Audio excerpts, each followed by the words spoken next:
মারাত্মক একজন সাইকো মেয়ে যে কিনা একাই একটা মাফিয়ার রাজ্য ধ্বংস করে দিয়েছিল। অথচ মাফিয়া গ্যাংয়ের কাছে স্বয়ং সিআইয়ের মতো প্রতিষ্ঠানও হার মানছিল।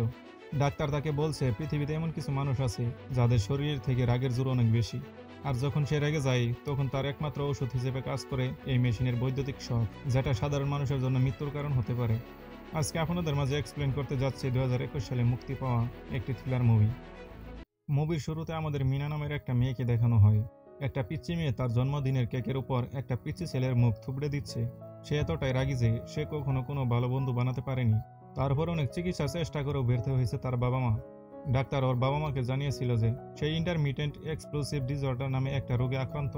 এটি একটি মানসিক রোগ যেখানে আক্রান্ত ব্যক্তি সামান্য কারণেই চরম রাগের বিস্ফোরণ ঘটায় এবং অনেক সময় অত্যন্ত হিংস্র হয়ে যেতে পারে। মারামারি লেভেলের এমন কোনো কাজ নেই সে করেনি, আর তার ক্ষেত্রে বিষয়টা এক সময় আরও চরম হয়ে ওঠে। তাই সে তার রাগ নিয়ন্ত্রণ করতে ইলেকট্রিক শক ডিভাইস থেরাপি ব্যবহার করতে থাকে। এই প্রথম সে কোনো একজনের চোখে ভালো লাগছে, তাই তার সাথে দেখা করার জন্য সে একটা কাপল রেস্টুরেন্টের দিকে যাচ্ছিল। কিন্তু সে যেখানেই যায় সেখানে কোনো না কোনো ঝামেলা তার পিছু লেগেই থাকে। গাড়ি পার্কিং করা নিয়ে একটা লোক একটা মেয়ের সাথে খারাপ আচরণ করছিল, সেটা মিনা দেখতে পাই। সেখানে খুব তাড়াতাড়ি রাগের মাত্রা বাড়তে থাকলে আর সহ্য করতে না পেরে ওর কাছে গিয়ে গাড়ির দরজা দিয়ে ভদ্রলোকের পা ভেঙে দেয়। আর তখন ইলেকট্রিক শক ডিভাইসটি ক্লিক করলে তার শরীরে একটা ঝটকা লাগে। তখন আমরা বুঝতে পারি আসলে তার পা ভাঙেনি, এটা ছিল তার কল্পনা। কোনো মতে নিজেকে সামলিয়ে নিয়ে এসে রেস্টুরেন্ট ভিতরে চলে আসে। ওর নাম জাস্টিন। একটা অনলাইন প্ল্যাটফর্মে ওদের দুজনের পরিচয় হয়। তারপর আজকেই তাদের প্রথম সাক্ষাৎ। মিনা ওর সাথে দেখা করে প্রথমেই সেখান থেকে চলে যেতে চাইছিল, কারণ আজকের দিন তার জন্য এত সুবিধার হবে না। কিন্তু জাস্টিন তার সাথে এমন ভালোভাবে কথা বলতে থাকে, সে কোনোভাবে ইগনোর করতে পারছিল না জাস্টিনকে। এর মধ্যে একজন মহিলা ওয়েটার ওদের খাবারের জন্য অর্ডার নিতে আসে, কিন্তু কোনো মতেই তার পছন্দের খাবারের সাথে এখানকার খাবারের মেনু মিলাতে পারছে না। তাই ওদের মধ্যে খানিক কথাবার্তা হয়, আর এই সময়ের মধ্যে মিনা চরম খেপে যায়। মানে ব্যাপারটা এমন হয়েছে যে সে যা চাইবে তুমি সেটাই এনে দিবে, এত কথা কিসের। এবারে একটা শখ দিয়ে সে নিজেকে নিয়ন্ত্রণ করে নেই। অর্ডার দেওয়া শেষ হলে মিনা ওয়াশরুমে যায়, আর যাওয়ার সাথে সাথেই শুনতে পাই সে ওই মেয়েটা ফোনে কথা বলছে কারোর সাথে। সে নাকি কিছুক্ষণ আগে একটা মেয়েকে আচ্ছা করে কয়েকটা কথা শুনিয়ে দিয়ে চুপ করে দিয়ে আসছে। আসলে সে মিনার কথায় ফোনে অন্য একজনের সাথে শেয়ার করছিল, কিন্তু দুর্ভাগ্যবশত মিনা ওর সব কথা শুনে ফেলে। তখনই সে বুঝতে পারে সে তাকে নিয়ে কথা বলছে, আর তার মাথায় একটাই ভাবনা গেঁথে যায় সে কিভাবে ওই মেয়েটাকে মারবে। মিনা চাইছিল না আজকে কারোর সাথে খারাপ ব্যবহার করবে, শেষ পর্যন্ত মনে হয় তা আর হলো না। এবার রাগ এমন পর্যায়ে গিয়েছে যে আর ইলেকট্রিক ডিভাইসও কাজ করছে না। একটা লাথি মেরে টয়লেটের দরজা ভেঙে আচ্ছা করে মেয়েটাকে খানিক পিটিয়ে সাহায্য করে, অবশ্য একেবারে মেরে ফেলেনি, অজ্ঞান করে দিয়ে কোনো মতে জীবন বাঁচিয়ে রাখে এবং জাস্টিনের সাথে দেখা না করে সে ওখান থেকে চলে যায়। তবে মজার ব্যাপার হলো জাস্টিন এই ঘটনার পর একটু মন খারাপ করেনি। মিনা বাসায় আসলে আমরা দেখতে পাই ওর শরীরে নানা ধরনের তার দিয়ে একটা ইলেকট্রিক ডিভাইস পেছানো আছে। সে যখনই সুইচ চাপ দেয় তখনই তার শরীরে ইলেকট্রিক শক অনুভূত হয়, আর সাথে সাথে তার রাগ কিছুটা কমে যায়। কিন্তু এই ডিভাইসের শক সাধারণ মানুষের জন্য অত্যন্ত ক্ষতিকর। পরদিন সকালে উঠে সে এক ভদ্রলোকের সাথে দেখা করতে আসে, আর ওকে দেখার সাথে সাথে এই ভদ্রলোক ড্রয়ার খুলে পিস্তল হাতে নেই আর মিনাকে দূরে থাকতে বলে। আসলে এটা মিনার ডাক্তার, সেই ওকে এই ডিভাইসটি দিয়েছে। এমন যন্ত্র এর আগে কেউ কখনো ব্যবহার করেনি। তারপর ডাক্তার ওকে একটা হ্যান্ডকাপ দেয়, আর সেটা মিনা নিয়ে নিজের হাতটা নিজে একটা লোহার সাথে বেঁধে রাখে। মানে ডাক্তার নিজেও তার কাছে নিরাপদ নয়, কখন যে কোনো কারণে সে ডাক্তারের উপর চড়া হয়ে যাবে তার কোনো নিশ্চয়তা নাই। মাঝে মাঝে তার মধ্যে এমন কল্পনা চাপ দিত। ডিভাইস ঠিক করে দিয়ে ডাক্তার ওকে জানায় আসলে এইটাই চূড়ান্ত সমাধান নয়, যতক্ষণ না সে মন দিয়ে কাউকে ভালোবাসতে পারবে ততক্ষণ তার কাছে কেউ নিরাপদ নয়, তাই তাকে সবসময় কারো সংস্পর্শে থাকতে হবে। ডাক্তারের এই কথা অবশ্য মিনার কাছে বেশ ভালোই লাগছে। তারপর আমাদের দেখানো হয় মিনা জাস্টিনের সাথে ঘুরতে বেরিয়েছে। ওরা একে অপরের সাথে নিজেদের ব্যাপারে কিছু প্রয়োজনীয় কথা সেরে নেয়। জাস্টিন একটা কোম্পানিতে অ্যাকাউন্টেন্ট হিসেবে কাজ করে। মিনার কথায় জাস্টিন বুঝতে পারে সে ছবি তুলতে পছন্দ করে, কিন্তু তার কোনো ক্যামেরা নেই। একদিন সকালবেলা জাস্টিন ওকে একটা বক্স উপহার দেয়, আর সেটা খোলার সাথে সাথে মিনা একদম অবাক হয়ে যায়। এই প্রথম কেউ একজন তাকে ভালোবেসে একটা উপহার দিয়েছে। এর মধ্যেই জাস্টিন ওর বাসায় মিনাকে ডিনারের জন্য ইনভাইট করছে। আজকের দিনটা তার জীবনের সবচেয়ে সেরা দিন। এর আগে সে কখনো এমন আনন্দ অনুভব করেনি। সারাদিন এখানে সেখানে ঘুরে ক্যামেরা দিয়ে ছবি তুলে সে ওই ডাক্তারের কাছে চলে যায়। ডাক্তার মিনাকে দেখে প্রথমে ভয় পেয়েছিল, কারণ সে গতকালই তার কাছ থেকে এই ডিভাইসটি ঠিক করে নিয়ে গেছে। পরে সে বুঝতে পারে মিনা ওকে ধন্যবাদ দিতে আসছে। সে ওকে জানায় তার কথা মতো সে কাজ করেছে, আর সেই কথা তার কাজেও লেগেছে। মিনা ডাক্তারকে ধন্যবাদ দিয়ে সেখান থেকে চলে যায়। কে জানতো এত তাড়াতাড়ি তার সুখের ঘরে আগুন লাগবে। বাসায় এসে জাস্টিনকে ফোন দিলে অপাশ থেকে অন্য একজন ফোন রিসিভ করে, আর ওকে জানাই জাস্টিন এখন আর নেই। মিনার মাথায় যেন আকাশ ভেঙে পড়লো, কি করবে কিছুই বুঝতে পারছে না। পরে ডিটেকটিভ ব্রাঞ্চ থেকে ওকে কল করা হয়। এই ভদ্রলোকের নাম ডিটেকটিভ বিকু। ওদের আলাপচারিতায় আমরা বুঝতে পারি পুলিশ জাস্টিনের বডি একটা মহিলার ডিব্বা থেকে খুঁজে পেয়েছে, আর ওর মাথায় 2টা গুলি লাগছিল। কে বা কারা এই কাজ করছে তা এখন পর্যন্ত জানা যায়নি। মিনা জাস্টিনের বডি দেখার জন্য ডিটেকটিভকে অনুরোধ করে, কিন্তু ডিটেকটিভ ওকে বলে দেয় তা সম্ভব নয়, কারণ আইন অনুযায়ী যে কোনো ডেড বডি তার পরিবারের লোকজন ব্যতীত অন্য কেউ দেখতে পারবে না। আর এইসব কথা বলতে বলতে ডিটেকটিভ ওর হাত ধরে ওকে সান্ত্বনা দেওয়ার চেষ্টা করছিল, আর তাতেই সর্বনাশ। এক মুহূর্তে ওর আঙুলে একটা ভেঙে দিয়ে ওই মহিলাকে সে গুলি করে ফেলে। এই ঘটনার পর মিনা কোনোভাবেই সেখানে নিজেকে নিরাপদ মনে করতে পারছিল না। সে চলে যাওয়ার সময় ডিটেকটিভ ওকে একটা ভিজিটিং কার্ড ধরিয়ে দেয় আর বলে যদি কোনো প্রয়োজন হয় সে যেন তাকে কল করে। তারপর এই ভদ্র মহিলার কথা শুনে মনে হয় সে মিনাকে সন্দেহ করছে। পরদিন মিনা ডিটেকটিভকে ফোন দিয়ে বলে ওর কাছে কিছু আলামত আছে, খুব জরুরি ভিত্তিতে সে ওর সাথে দেখা করতে চাই। আর যখনই ওরা বাইরে চলে যায় সাথে সাথেই সে অন্য একটা দরজা দিয়ে ওদের অফিসে ঢুকে একটা আইডি কার্ড নিয়ে লকারের দিকে চলে আসে। মিনা আসলে এই ঘটনার পুরোপুরি ব্যাপারটা জানতে চাইছিল। ফাইল চেক করে লকার খুলে জাস্টিনের ডেড বডি থেকে পাওয়া মোবাইল, মানি ব্যাগ বের করে সে নিয়ে আসে, আর সেখানকার ঠিকানা অনুযায়ী সে জাস্টিনের অ্যাপার্টমেন্টে চলে যায়। এত বড় অ্যাপার্টমেন্ট দেখে সে অবাক হয়ে আছে। একজন অ্যাকাউন্টেন্টের বাড়ি এরকম হতে পারে তার জানা ছিল না। ঠিক সেই সময় ওর কাছে ডিটেকটিভ ফোন দিয়ে বলে তুমি যাই করো না কেন তা ঠিক হচ্ছে না। ওকে সাবধান করে দেয় আর বলে কিছুক্ষণের মধ্যে নেভিন ওর কাছে চলে আসবে। কথার ফাঁকে মিনা একটা গাড়ির চাবি হাতে নিয়েছে। ঠিক সেই সময় নেভিন সেখানে চলে আসে। ডিটেকটিভ তখন ওর সাথে ফোনে কথা বলছিল। মিনা একটু চালাকি করে বলে যে ডিটেকটিভ তোমার সাথে কথা বলতে চাই। এটা বলে ফোনটা নেভিনের হাতে দেয়। এই সুযোগে সে ওর হাত থেকে পিস্তলটা নিয়ে সেখান থেকে চলে আসে। আর এই ঘটনার পর মিনার প্রতি নেভিনের সন্দেহ আরো বেড়ে যায়। জাস্টিন হত্যাকাণ্ডের ঘটনায় মিনা অবশ্যই জড়িত আছে। মিনা বাইরে এসে জাস্টিনের গাড়ি নিয়ে সোজা সেখান থেকে চলে যায়। সে কখনো সুপার কার চালায়নি। এই গাড়ির সাথে প্রথমে নিজেকে মানিয়ে নিতে খানিক সময় লেগেছে।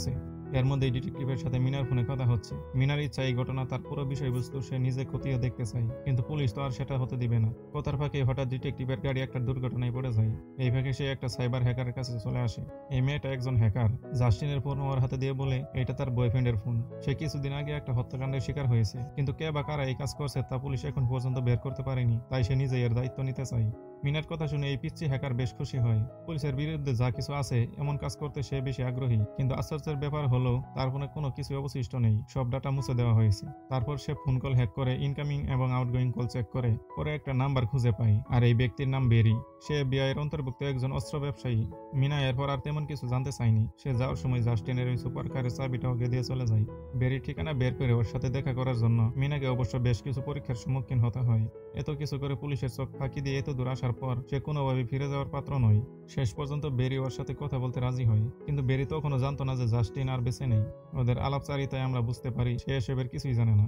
যখন মিনা জাস্টিনের বসের নাম ঠিকানা জানতে চায়, বেরি তখন আস্তে করে ওকে জানায় যে এই তথ্য সে জানলে ওকে বলতে পারবে না। মানে সে সবকিছুই জানে, কি আর করার। কথায় আছে না ঠেলার নাম বাবাজি।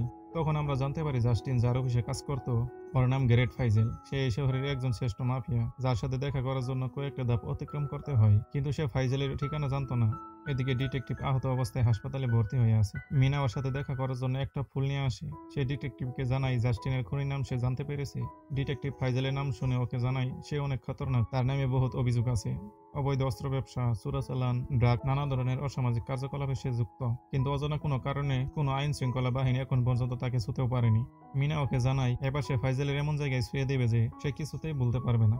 এর মধ্যে সে ডিটেকটিভের কাছ থেকে ফাইজেলের ঠিকানা নিয়েছে। ওদের কথা শেষ হতে না হতে নেভিন সেখানে চলে আসে।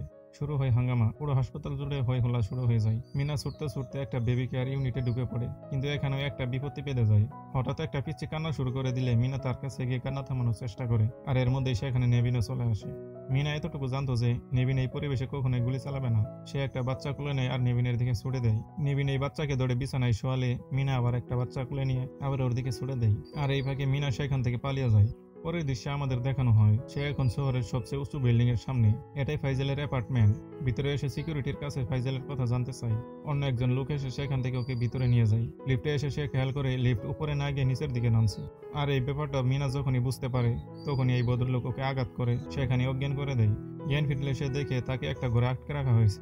মিনা ওই সিকিউরিটিকে জাস্টিনের সাথে তার সম্পর্কের শুরু থেকে শেষ পর্যন্ত বলে এবং খুন হওয়া পর্যন্ত সমস্ত ঘটনা খুলে বলে। কিন্তু এই লোকের কথা শুনে মনে হলো না যে জাস্টিনের খুনের সঙ্গে ফাইজেল জড়িত আছে। ওকে ভালো করে বুঝিয়ে বাইরে নিয়ে আসে। একটা গাড়িতে করে বাড়িতে পাঠানোর ব্যবস্থা করা হয়। তারপরে এই সিকিউরিটি ফাইজেলের কাছে এসে মিনার কথা জানায়। এখানে ফাইজেলের কথা শুনে মনে হচ্ছে না যে সে জাস্টিনকে খুন করেছে। তাহলে ব্যাপারটা কি? পরদিন সকালবেলা মিনা বাসায় এসে বিভিন্ন ধরনের কিছু বিস্ফোরক একত্রে করে বোমা বানায়। বোমাটা ব্যাগে ভরে নিয়ে সে বাসার গ্যাসের লাইনটা চালু করে দিয়েছে। সে ছোট্ট একটা বিস্ফোরক তার ওভেনের ভেতরে রেখে সে বাইরে চলে আসে, আর খানিক পরে ভুম করে একটা বিস্ফোরণে ওর বাসা উড়ে যায়। মিনা এবার আগের রাস্তা বাদ দিয়ে অন্য একটা উপায়ে ওই বিল্ডিং এর প্রবেশের চেষ্টা করে, কিন্তু এবারও সে ব্যর্থ হয়। হয়। সিকিউরিটি আবার ওকে ধরে নিয়ে সোজা ফাইজলের কাছে চলে আসে। মিনার কথা শুনে ফাইজল ওকে জানায় সে গত কয়েকদিনে অনেক মানুষকে মেরেছে, কিন্তু তাদের মধ্যে কে অ্যাকাউন্টেন্ট ছিল আর কে কোন কাজ করতো না করতো সে তা নির্ধারণ করে রাখেনি। ব্যক্তিগতভাবে মিনার সাথে তার কোনো শত্রুতা নেই। ফাইজলের এমন ঠান্ডা জুতার কথা শুনে মিনা আরো রেগে যায়, আর সাথে সাথে ওর সিকিউরিটি ওকে অজ্ঞান করে দেয়। এবার জ্ঞান ফিরলে সে নিজেকে আগের ঘরটাতেই সে দেখতে পায়, কিন্তু এবার ওর সাথে যা যা করা হয় তার জন্য সে মোটেও প্রস্তুত ছিল না। একটা মেশিনের সাহায্যে ওর শরীরের সমস্ত রক্ত বের করে নিয়ে ওকে রক্ত শূন্য করে মারতে চাইছিল এই লোক। এর মধ্যে হঠাৎ তার চোখ ফুটো হয়ে যায়, আর রাগের অসুর ভর করে তার শরীরে শুরু হয় দুজনের মধ্যে লড়াই। একসময় মারতে মারতে ওই সিকিউরিটির মেরুদণ্ডের হাড় ভেঙে দেয়।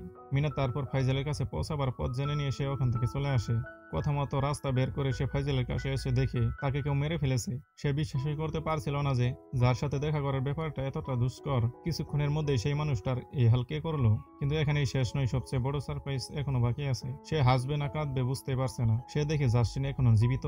তখন আমরা বুঝতে পারি জাস্টিন মিনাকে ব্যবহার করার জন্য ওর সাথে এতদিন প্রেমের অভিনয় করছে আর মারা যাওয়ার একটা নাটক সাজিয়েছে, যাতে সে জাস্টিনের প্রতি দুর্বল হয়। আর মৃত্যুর প্রতিশোধ নেওয়ার জন্য সে ফাইজলকে রাস্তা থেকে চিরতরে সরিয়ে ফেলে। আসলে জাস্টিন এমন কিছু কাজ করতে চাইছিল যেখানে ফাইজলের মার্কেটের কারণে সে সুবিধা করতে পারছিল না। সে চাইছিল ওই ব্যবসায় তার একমাত্র অধিপত্য থাকবে। সেজন্য ফাইজলকে মেরে ফেলার একটা প্ল্যান করা হয়। জাস্টিন ডাক্তারের সহযোগিতা নিয়ে মিনাকে নির্বাচন করে, কারণ ডাক্তার জানতো কেউ যদি মিনাকে মন থেকে ভালোবাসার ব্যাপারটা বুঝতে পারে তাহলে মিনা তার জন্য জীবনও দিয়ে দিতে পারে। আর মিনা যদি সত্যি ডাক্তারের গবেষণা অনুযায়ী কাজ করে তাহলে ডাক্তারের এক্সপেরিমেন্টও সাকসেস হবে আর জাস্টিনের পথের কাটা দূর হবে। এখানে আসার আগের ডাক্তার জাস্টিনকে মিনার ইলেকট্রিক ডিভাইসের একটা রিমোট দিয়েছিল। জাস্টিন উন্মাদের মতো এই রিমোটটা চেপে যাচ্ছে আর মিনা যন্ত্রণায় ছটফট করতে থাকে। মিনা একসময় বুঝতে পারে তার সামনে একটা মানুষরূপী শয়তান দাঁড়িয়ে আছে। মাত্র কয়েক সেকেন্ডের মধ্যে ওই ইলেকট্রিক ডিভাইসের শক মিনার কাছে কিছুই মনে হচ্ছিল না। ব্যাগটা জাস্টিনের হাতে দিয়ে সে সোজা লিফটের দিকে চলে আসে। জাস্টিন ব্যাগ খুলেই বেবাচাকা খেয়ে যায়। ব্যাগের মধ্যে একটা রিমোট বোমা ছিল। মিনা ছুটে গিয়ে লিফটে ওঠে। ওই রিমোটটাতে টিপ দিলে বুম করে একটা বিস্ফোরণ হয়, আর বিস্ফোরণে পুরো ঘর উড়ে যায়। আর লিফট দিয়ে মিনা নিচে চলে আসে। এক বিস্ফোরণেই ধ্বংস হয়ে যায় এক মাফিয়ার রাজ্য। আর এই ঘটনার মধ্যে দিয়ে এই মুভির কাহিনী শেষ করা হয়। তো বন্ধুরা, ভিডিওটি ভালো লাগলে অবশ্যই একটা লাইক এবং সাবস্ক্রাইব করে আমাকে সাপোর্ট করবে।